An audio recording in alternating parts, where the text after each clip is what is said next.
Hello students, welcome to my YouTube channel growing chemistry. तो पिछले lecture में हमने बात कर ली थी इलेक्ट्रोकेमिकल सेल्स के बारे में। आज हम बात करेंगे सेल पोटेंशियल्स या EMF of cell. EMF stands for electromotive force. तो अगर हम इसकी डेफिनेशंस की बात करें तो डेफिनेशन होगी difference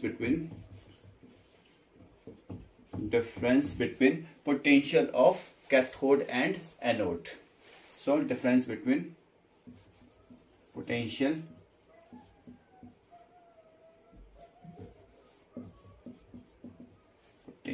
of cathode and anode। और हमारे पास एक और टाइप की रिएक्शंस हो सकती है, difference between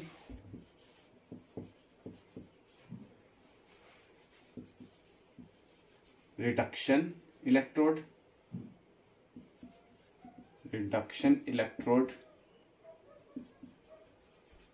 and oxidation electrode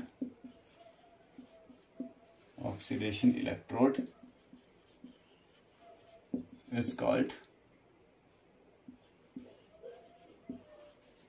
EMF या इलेक्ट्रोमोटिव फोर्स। तो हमारे पास ये दो तरह की रिएक्शंस हो सकती है। मतलब जब हमने इलेक्ट्रोकेमिकल सेल पढ़ा था, हमारे पास यहाँ जैसे जिंक का इलेक्ट्रोड लगा था इस वाले जिंक सल्फेट के सॉल्यूशन में, और यहाँ पे हमारे पास कॉपर सल्फेट के सॉल्यूशन में कॉपर का इलेक्ट्रोड लगा था और बीच में साल्ट ब्रिज लगा था। तो ये हमने वोल्टमीटर के साथ कनेक्ट करके रखा था।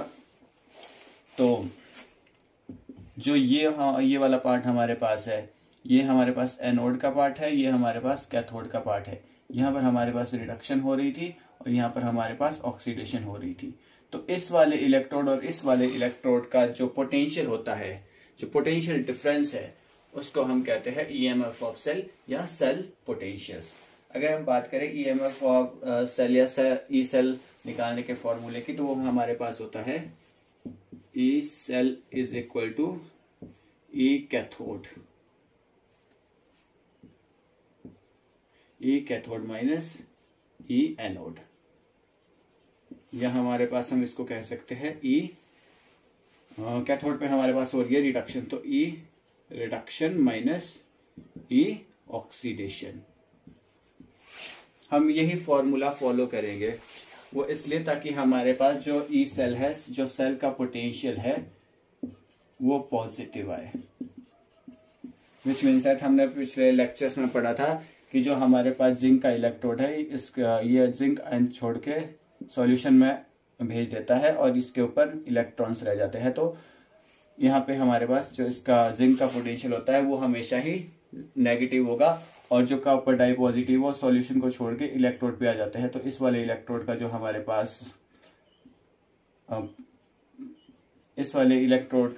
पास पोटेंशियल होता है वो पॉजिटिव होगा।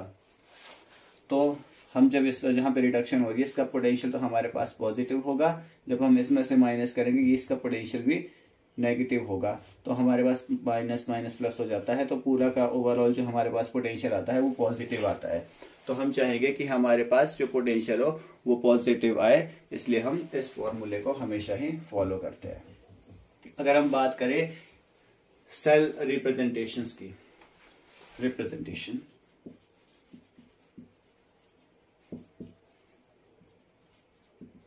तो अगर हम रिप्रेजेंटेशंस की बात करें तो हमारे पास क्या हो रहा था, सबसे पहले हमारे पास जो जिंक है वो हमारे पास सॉलिड फॉर्म में था। जिंक अपने दो इलेक्ट्रॉन्स को छोड़ के सॉल्यूशन में जा रहा था, यानी कि एक्वस फॉर्म में जा रहा था। तो जिंक ने अपने दो इलेक्ट्रॉन छोड़े एक्वस फॉर्म में, और उसके बाद हमने बीच में क्या कर रखा है, सॉल्ट ब्रिज को कनेक्ट कर लिया है। इस सॉल्ट ब्रिज की रिप्रेजेंटेशन है सॉल्ट ब्रिज। और हमारे पास अगले फेज में क्या है, copper di positive, Cu di positive aqueous form में है।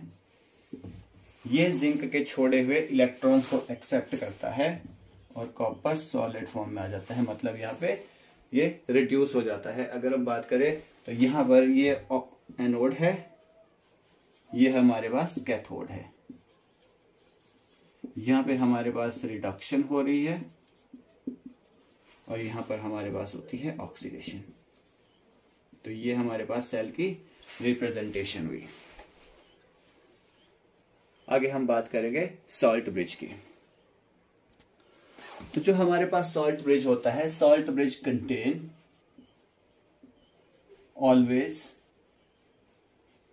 Potassium salt, potassium salt like KCl या K2SO4, like KCl, K2SO4 etc. K2SO4 mixed with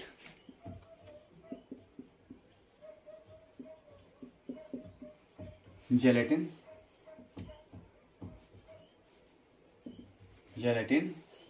और अगार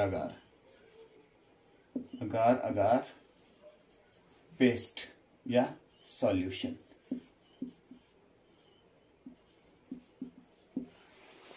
तो हम पोटाशियम सॉल्ट को लेते हैं लाइक KCl या K2SO4 और इसको जेलेटिन या अगार के पेस्ट के साथ हम इसको मिक्स कर देते हैं। अब बात आती है कि हम पोटाशियम ही क्यों यूज करते हैं सॉल्ट ब्रिज में।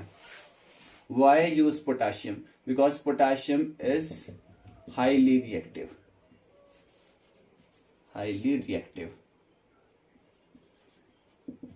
अब हमने पढ़ा है रिएक्टिविटी सीरीज में जो पोटाशियम है उसकी रिएक्टिविटी सबसे ज्यादा होती है। तो जब हम पोटाशियम के सॉल्ट जो पोटाशियम का सॉल्ट का जो सॉल्यूशन हम लेंगे तो किसी में इतनी हिम्मत नहीं है कि potassium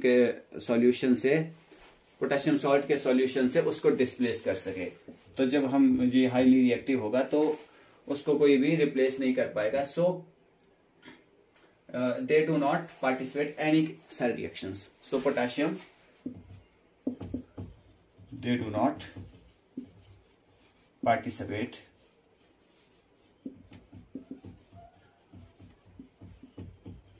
any cell reaction.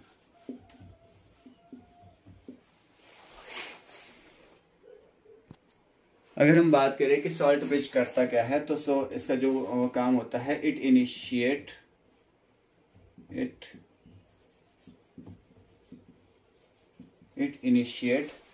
The reaction.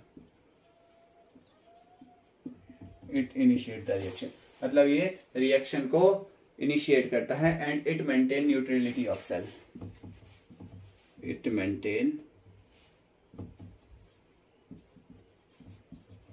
It maintain neutrality of cell.